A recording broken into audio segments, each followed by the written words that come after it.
wanted to change things up a little bit. Start this video by talking about a cartridge that has tickled my fancy since I really got into firearms about 12 or so years ago. That cartridge would be 300 AAC Blackout.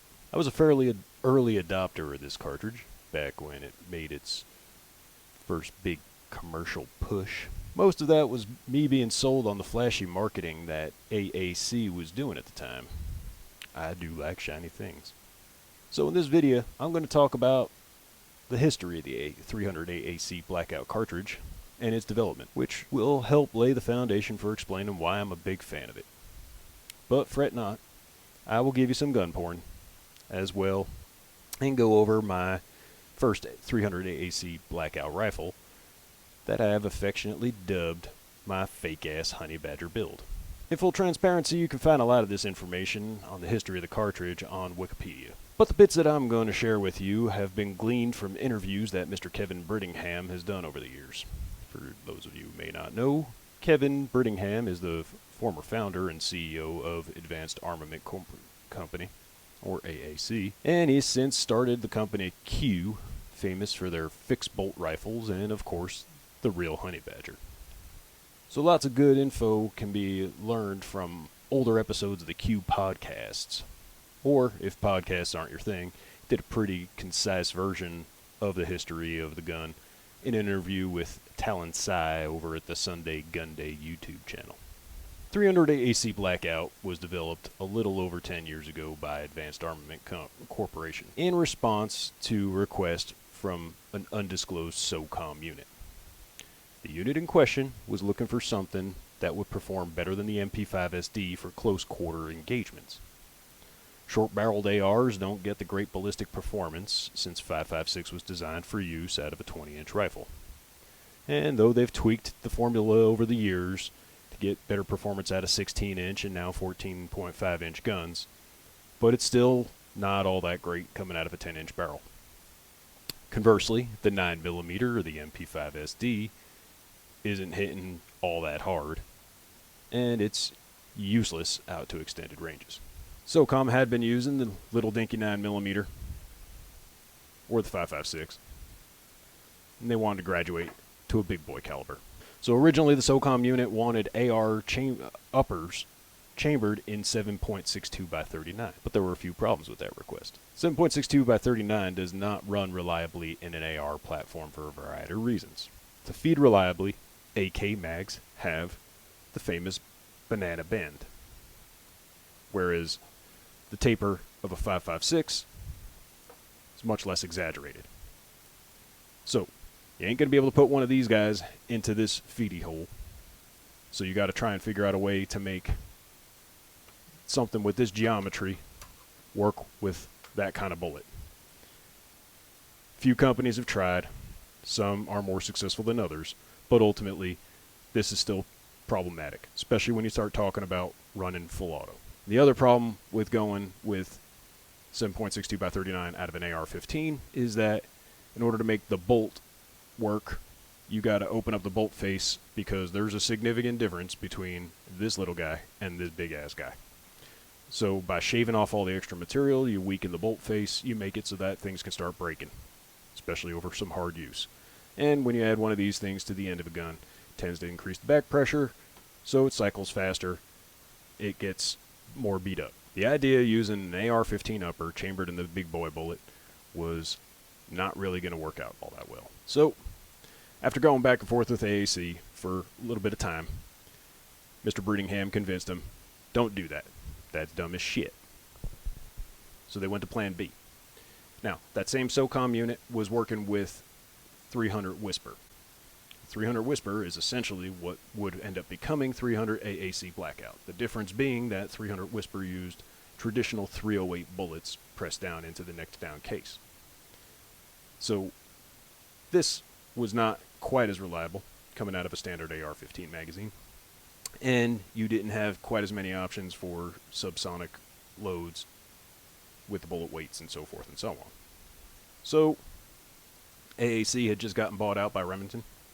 They went to work with Remington's ammo department, and the next thing you know, they came up with what would become the 300 AAC Blackout cartridge. They submitted a SAMI spec that was approved in January of 2011, and they were off to the races. 300 Blackout can give you 1 MOA accuracy out of a supersonic load coming out of a good gun. If you got your twist rate right, high quality barrel, everything's put together proper, you should be able to get 1 MOA accuracy. You can get about 2 to 3 MOA accuracy using subsonics. There are some downsides to the cartridge. For one, it's expensive. And that was the case before the pandemic and all the nonsense we have experienced in the last 2 years. Then there's the twist rate. The new hot shit is the 1 in 5 twist that Q and Sig Sauer have been using, which is better at stabilizing the heavier subsonic loads and giving better accuracy, as well as resulting in more muzzle energy with both the supersonic and the subsonic loads. All of that brings me to my ghetto honey badger here. The gun you see started out as a Spikes tactical lower underneath an actual 16-inch AAC upper. It had a Knights Armament handguard, quad rail, all that cool shit. And it was a big-ass gun. So, once I finally started getting into tack stamps, then that's when this thing came about. The first thing I did was get rid of the 16-inch barreled upper, and I went and bought myself a BCM upper. And it's gone through a whole bunch of other changes, and we'll get to all that. But, for now, we're going to do what we do best. We're going to go ass to mouth, because that's how I roll. On the ass end, we have a Battle Link Minimalist stock. These go for about $50, and you can get them cheaper now and again when they're on sale. I had tried the Maxim PDW stock on it multiple times, actually, and every time I mounted it to this thing, my reliability would go to shit. The gun would not cycle with certain types of ammo anymore. I tried every single buffer that they offered for the gun, for the stock, and I could not get it to cycle reliably. Here we have a Magpul 45-degree throw safety, and you know me. So, of course, it is fully ambidextrous. The trigger is a Geisley Super Dynamic Enhanced. Are you even surprised? I've had this in there for years, before Q even started including them in the Honey Badger. Now, the trigger goes for about $240. I got the KNS trigger pin retention kit. I don't even know what the hell they actually call it. I put this in because I've had some trigger pins start to walk out on me after I've started swapping things in and out. Now, I'm probably a moron. I'm definitely a douchebag, and I'm probably screwed something up when I reinstall the trigger pins. But in order to keep them from walking out on me, I keep these anti-rotation pins in there. Other than that, it's still a Spikes tactical lower. I did swap out the grips. This is the MOEK from Magpul. Went with this because this is what's on the Honey Badger. I wanted this to be as lightweight and streamlined as possible. That was before the stock shit the bed on me. So the upper receiver originally did have a forward assist on there, but I never used those because I clean my guns all the time. So I ended up swapping out the upper receiver for a slick side and replace the panel with plastic little dust cover here because, I don't know, that's what the Honey Badger did. And again, I was being a douche, trying to go for perfect emulation. The charging handle is a snatch. And charging handle, it's supposed to help reduce blowback and gas getting into your face hole, but it works pretty good. It's got little vent holes on the side that are helping to direct the gas over here somewhat. The bolt and carrier is a BCM. It's actually the same BCM bolt and carrier that came with the barrel in the first place. I bought it as a full complete assembly, and I will never change that out until it dies. And it probably will never die because BCM bolts and carriers are awesome, and this thing will outlast me. Up top, we've got some flip-up backup sights. These are Troy. They do have tritium inserts in them. They're expensive. They are really nice, but probably overpriced for backup sights, given that I never actually run irons, because I have some kind of electro-optic on top of every single thing. This particular case is a Trijicon MRO. Now, I'm not actually a fan of the Trijicon MRO, and it has nothing to do with anybody else's opinions other than the fact that, for whatever reason, my poo-poo eye and stigmatism sees this red dot as a smear. And I cannot figure out why. This one is much more exaggerated than any of the others. I could deal with aim points to a certain degree, but this one is pretty terrible on my eyes. And I'd already spray painted it by the time I realized how bad it really was, or my eyes are just getting more shitty as I get old. So, unfortunately, this thing, I can't sell it since I spray painted it already, but it stays on here because, I don't know, I ain't got anywhere else to put it. Going forward, like I said, this was a BCM barrel, 9-inch, and the barrel is fantastic. It is slightly fluted, so just try and keep the weight down a little bit, which needs every bit of help it can get given the weight of this silencer. The handguard was actually originally a key mod handguard, but I hate key mods, so as soon as they came out with the M-lock option, I actually pulled it and swapped it out. So really the only thing that's original about this upper anymore is the barrel itself and the bolt and carrier. BCM vert grip, because I like my vert grips. I got a Surefire Scout light on here. There is a little Dingus Magpul hand stop up here just to keep me from rubbing my knuckles up against the hot silencer if I ever decide to grip clamp C this guy. The reverse C clamp grip, or we like to call it the grip clamp C. Trademarked.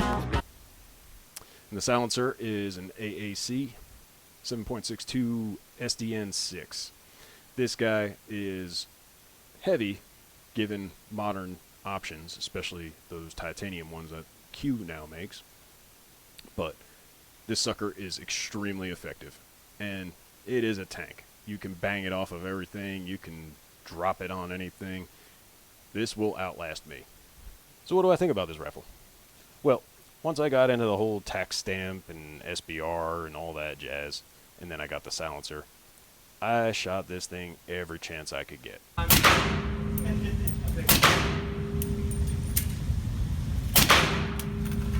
one chamber AR, so.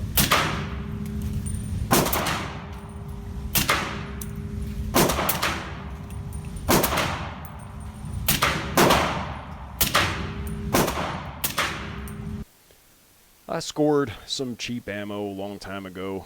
It was actually this stuff. And I don't even remember where I got it. It might have even been that cheaper than dirt place back when it was actually affordable, before they started raping everybody. And I would buy it by the gross, and I would go through lots and lots of magazines with this particular gun. I love shooting subsonic ammo out of this gun. And at short distances, we're talking 50 yards, maybe 100 yards tops, it's still pretty pinpoint accurate. It works really, really well. I don't get much POI shift with the silencer. Not that I ever take the silencer off, really, except to clean the gun. But everything is really, really nice about this. Great trigger. It cycles reliably. It shoots pretty much every kind of ammo that I've tried through it so far. And nothing like a 215 to 220 grain round going through this can. It is Hollywood quiet. As configured, tips the scales at about 8 pounds 10 ounces with a full magazine. So it ain't as light as a honey badger by any means, but a lot of that weight is actually the silencer. It also ain't as cool and sexy as the honey badger, but it is an excellent firearm, and it has spun me fully down the rabbit hole of the 300 Blackout round. That's about all I got to say for today. Thank you for joining me. Go check out my brother, Dooshbag's brother Dick, his channel. Seems like everybody else is checking it out. And always remember, I don't know who you are out there, but I got a gun.